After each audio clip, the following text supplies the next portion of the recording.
Hello everyone, welcome to WPSC exam tutor. চাকরি সংক্রান্ত সমস্ত আপডেট সবার আগে পেতে নিচে থাকা সাবস্ক্রাইব বাটনটি ক্লিক করে পাশে থাকা বেল আইকনটি অন করে দাও। তোমাদের SSC তরফ থেকে, ঠিক আছে, ইন্ডিয়া রেলওয়ের তরফ থেকে একটা নতুন নোটিশ পরীক্ষার ডেট কিন্তু এখানে জারি করে দিয়েছে। তোমরা সকলেই দেখতে পাচ্ছ, সেটা হচ্ছে তোমাদের NTPC। ঠিক আছে, যারা দীর্ঘদিন ধরে পড়াশোনা করছিলে এবং বলছিলে যে NTPC পরীক্ষা কবে হবে, তো দীর্ঘ প্রতীক্ষা নিয়ে বসেছিলে, তো তাদেরকে দেখো NTPC রেলওয়ে বোর্ড এখানে পরীক্ষার নোটিশ জারি করে দিয়েছে। এটা কিন্তু নন টেকনিক্যাল গ্র্যাজুয়েট লেভেলে, ঠিক আছে, নন টেকনিক্যাল গ্র্যাজুয়েট লেভেলের জন্য এখানে কিন্তু যে ডেটটা কিন্তু দিয়েছে। ঠিক আছে, তো ডেটটা দেখো কি বলেছে, দেখো নন টেকনিক্যালদের জন্য সেটা বলে দিয়েছে তোমাদের 5ই জুন। ঠিক আছে, 5 জুন থেকে তোমাদের পরীক্ষাটা চলবে কতদিন পর্যন্ত, 23শে জুন পর্যন্ত।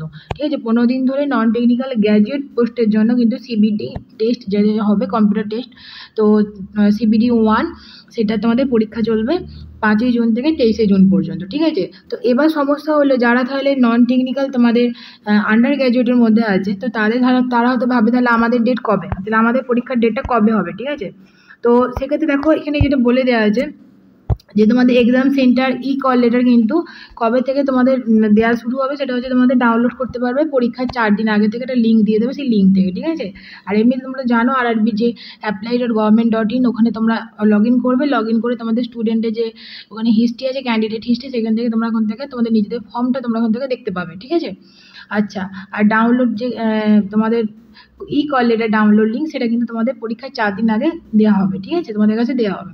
ওকে, তোমরা সেখান থেকে ডাউনলোড করে নিতে পারবে অ্যাডমিট কার্ডটা, হল টিকিটটা।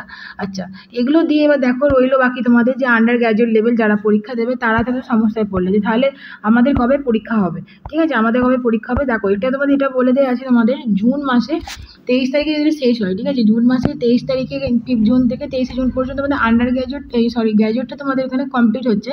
তাহলে বলবো আন্ডার গ্র্যাজুয়েটটা কিন্তু তোমাদের স্টার্ট হয়ে যাবে 23শে জুন থেকে। ঠিক আছে, আন্ডার গ্র্যাজুয়েটটা কিন্তু একটা তোমাদের ধরে রাখতে পারো, তো তাহলে 23শে জুন থেকে কিন্তু এখানে স্টার্ট হয়ে যাওয়ার সম্ভাবনা আছে।